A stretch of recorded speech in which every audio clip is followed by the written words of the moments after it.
Soyez les bienvenus sur l'antenne de Grand Lille TV. Nous sommes le jeudi 23 août. Sans plus tarder, on fait le point sur l'actualité qui vous concerne.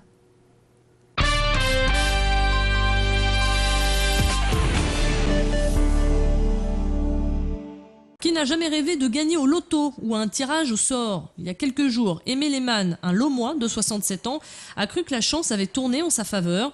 Il a reçu dans sa boîte aux lettres un prospectus lui indiquant qu'il avait gagné la somme de 158 000 €, une somme qu'il fallait chercher à Cannes. Devant cette somme alléchante, Aimé Lehmann n'a pas réfléchi et a sauté dans le premier train pour le sud-est. Mais cette aventure ne l'amènera nulle part et Aimé n'empochera jamais cette cagnotte. Rester bloqué là-bas sans argent, c'est finalement la société auteur de ce prospectus qui va lui payer son billet retour.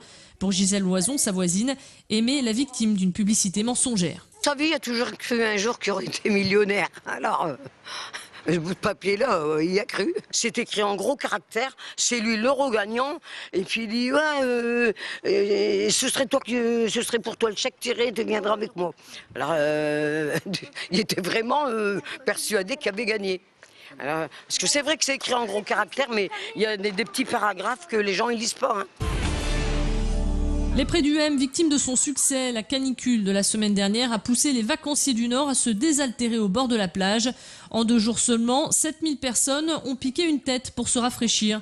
Devant une telle affluence, des bactéries E. coli se sont développées, rendant ainsi la baignade interdite. Explication avec Pierre Denain. Une grande plage attire évidemment beaucoup de monde. Malheureusement, elle attire aussi les oiseaux en grand nombre. Il ne faut pas oublier que les Prés du M sont aussi une réserve ornithologique régionale importante. Et donc, le mélange de tout ça fait que depuis 2-3 jours, nous avons un taux de bactéries trop important dans l'eau de baignade pour être conforme à la réglementation. Et donc, nous avons dû stopper la baignade pour l'instant en attendant que les choses se rééquilibrent, ce qui pourrait arriver d'ici ce week-end. Dans le cas précis, il n'est pas question de se baigner en présence d'Escherichia coli. Bon, si on en ingère, ça peut être des désagréments gastriques, des choses comme ça. Il n'y a rien de grave, si vous voulez. Il n'y a pas un danger. C'est un peu... on avait le même problème avec la cyanobactérie, où c'était surtout des réactions cutanées urticantes, par exemple. Mais il n'est pas question pour nous d'ouvrir tant qu'on n'a pas un taux correct dans les eaux et tant qu'elles ne sont pas rééquilibrées. Mais ça devrait être l'affaire de quelques jours. Rassurez-vous, en attendant que la baignade soit de nouveau autorisée, sachez que toutes les activités nautiques sont autorisées. Profitez-en, l'été n'est pas fini, il reste encore de beaux jours devant nous. Bonne nouvelle pour les automobilistes, le prix à la pompe devrait baisser dans les prochains jours. Le Premier ministre Jean-Marc Ayrault a annoncé une diminution modeste et provisoire des taxes sur les carburants perçus par l'État. Il faut dire que depuis plusieurs semaines, les prix au litre s'envolent, si bien qu'on se rapproche des records de 2008. Les nordistes n'ont plus d'intérêt à passer la frontière belge pour alléger leur portefeuille. Les prix sont maintenant plus excessifs. Que faut-il donc faire pour faire quelques économies? Réponse avec un membre de l'Automobile Club de Mont-Saint-Barreul. Il faut d'abord avoir un véhicule qui soit bien réglé, à savoir une injection et un moteur diesel à jour de son entretien. Il faut quand même savoir qu'un filtre à air encrassé et des bougies encrassées également, ça fait près de 10% de consommation d'essence ou de gasoil en plus. Ensuite, on doit avoir des pneus qui soient gonflés correctement. Pourquoi? Eh bien, parce que si les pneus sont sous-gonflés, la partie en contact avec la chaussée est donc beaucoup plus importante, d'où consommation environ de 3% de carburant en plus. Ensuite, faites plutôt le plein de votre voiture le matin. Pourquoi? Eh bien, parce que la température de la terre est beaucoup plus froide et comme toutes les stations-service sont des cuves qui sont enfouies dans le sol, la terre étant plus froide, la densité de l'essence et du gasoil est moins grande.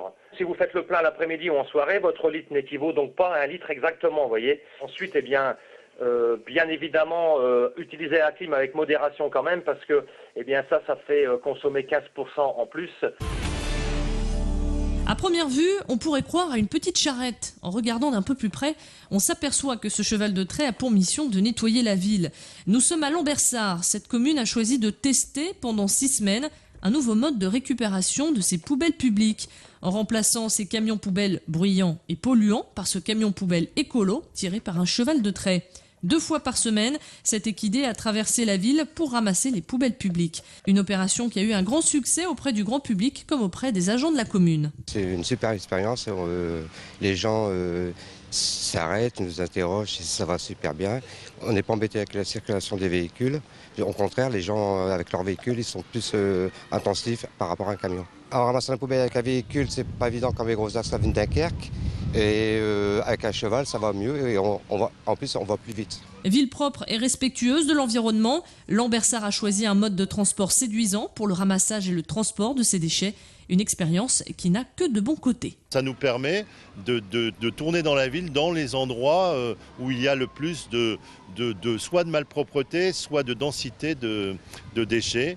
Et donc d'avoir une ville propre en toutes circonstances, sans pollution et sans camions qui polluent. Et on le fait en dehors des heures de pointe pour ne pas gêner les personnes qui seraient dans les bouchons éventuels. Au vu du succès rencontré lors de cette expérimentation, il est fort probable que la ville de Lambersart reconduise ce projet l'année prochaine.